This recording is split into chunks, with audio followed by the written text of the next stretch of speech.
8 ತಿಂಗಳ ಪಾಪುಯಿಂದ ಹಿಡಿದು ಎಲ್ಲ ವಯಸ್ಸಿನ ಮಕ್ಕಳಿಗೂ ಮಾಡಿ ತಿನ್ನಿಸುವಂಥ ಒಂದು ಬೆಸ್ಟ್ ಬ್ರೇಕ್ಫಾಸ್ಟ್ ರೆಸಿಪಿ ತಿಳಿಸ್ಕೊಡ್ತಾ ಇದ್ದೀನಿ.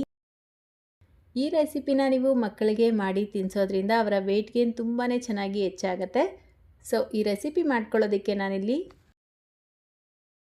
2 ಟೇಬಲ್ ಸ್ಪೂನ್ ಹುರ್ಗಡ್ಲೆನ ಸೇರಿಸ್ಕೊಂಡು ರೋಸ್ಟ್ ಮಾಡ್ಕೊಳ್ತಾ ಇದ್ದೀನಿ. ಜಸ್ಟ್ 1 ನಿಮಿಷ ಇದು ಬಿಸಿ ಆದರೆ ಸಾಕು. ಇದರ ಜೊತೆಗೇ ಅರ್ಧ ಕಪ್ಪಷ್ಟು ಕಡಲೆಪುರಿನ ಸೇರಿಸ್ಬಿಟ್ಟು ರೋಸ್ಟ್ ಮಾಡ್ಕೊಳ್ಬೇಕು. ಈ ಕಡಲೆಪುರಿನ ಮಗುಗೆ ಕೊಡೋದ್ರಿಂದ ಮಗು ಆ್ಯಕ್ಟಿವ್ ಆಗಿರುತ್ತೆ ಮತ್ತು ಈಸಿಯಾಗಿ ಇದು ಡೈಜೆಸ್ಟ್ ಆಗುತ್ತೆ. ಕಡಲೆಪಪ್ಪು ಅಷ್ಟೇ ಮಕ್ಕಳ ತೂಕ ಹೆಚ್ಚು ಮಾಡೋದಕ್ಕೆ ಹೆಲ್ಪ್ ಮಾಡುತ್ತೆ. ಜಸ್ಟ್ 1 ನಿಮಿಷ ರೋಸ್ಟ್ ಮಾಡಿಕೊಂಡು ಸ್ವಲ್ಪ ತಣ್ಣಗಾದ್ಮೇಲೆ ಒಂದು ಬ್ಲೆಂಡರ್ ಜಾರ್ಗೆ ಸೇರಿಸ್ಬಿಟ್ಟು ನುಣ್ಣಗೆ ಪುಡಿ ಮಾಡ್ಕೊಳ್ಬೇಕು. ನೀವು ಬೇಕಿದ್ರೆ ಈ ಪೌಡರ್ನ ರೆಡಿ ಮಾಡಿ ಸ್ಟೋರ್ ಮಾಡ್ಕೊಳ್ಬೋದು. 1 ತಿಂಗಳಾದರೂ ಹಾಳಾಗಲ್ಲ. ನೀವು ಬೇರೆ ರೆಸಿಪಿ ಏನಾದರೂ ಮಾಡ್ತೀರಾ ಅಲ್ವಾ, ಅದ್ರ ಜೊತೆಗೂ ಇದನ್ನು ಸೇರಿಸ್ಬಿಟ್ಟು ಪಾಪುಗೆ ಕೊಡ್ಬೋದು. ಸೊ ನೋಡಿ, ಈ ರೀತಿ ಪುಡಿ ಮಾಡಿಕೊಂಡು ಒಂದು ಪಾತ್ರೆಗೆ ಸೇರಿಸ್ಕೊಳ್ತಾ ಇದ್ದೀನಿ.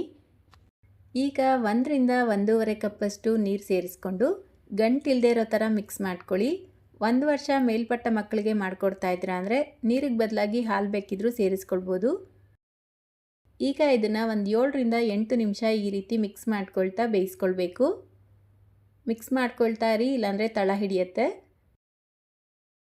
ನೋಡಿ, 7-8 ನಿಮಿಷಗಳ ನಂತರ ಇದಕ್ಕೆ ಒಂದು ಅರ್ಧ tea spoon dry fruits powder, ಅರ್ಧ ಟೀ ಸ್ಪೂನ್ ಬೆಲ್ಲ, ತುರಿದಿಟ್ಕೊಂಡಿರುವಂಥ ಸ್ವಲ್ಪ ಪನ್ನೀರನ್ನ ಸೇರಿಸ್ಕೊಂಡು ಮಿಕ್ಸ್ ಮಾಡ್ಕೊಳ್ತಾ ಇದ್ದೀನಿ. ಬೆಲ್ಲ ಆಪ್ಷನಲ್, ಬೇಡ ಅಂದರೆ ಸ್ಕಿಪ್ ಮಾಡ್ಕೊಳ್ಳಿ. ಪನ್ನೀರ್ ಸೇರಿಸ್ಕೊಂಡು ಮತ್ತೆ ಒಂದು 2 ನಿಮಿಷ ಬೇಯಿಸ್ಕೊಂಡು ಗ್ಯಾಸ್ ಫ್ಲೇಮ್ನ ಆಫ್ ಮಾಡ್ಕೊಳ್ಳಿ.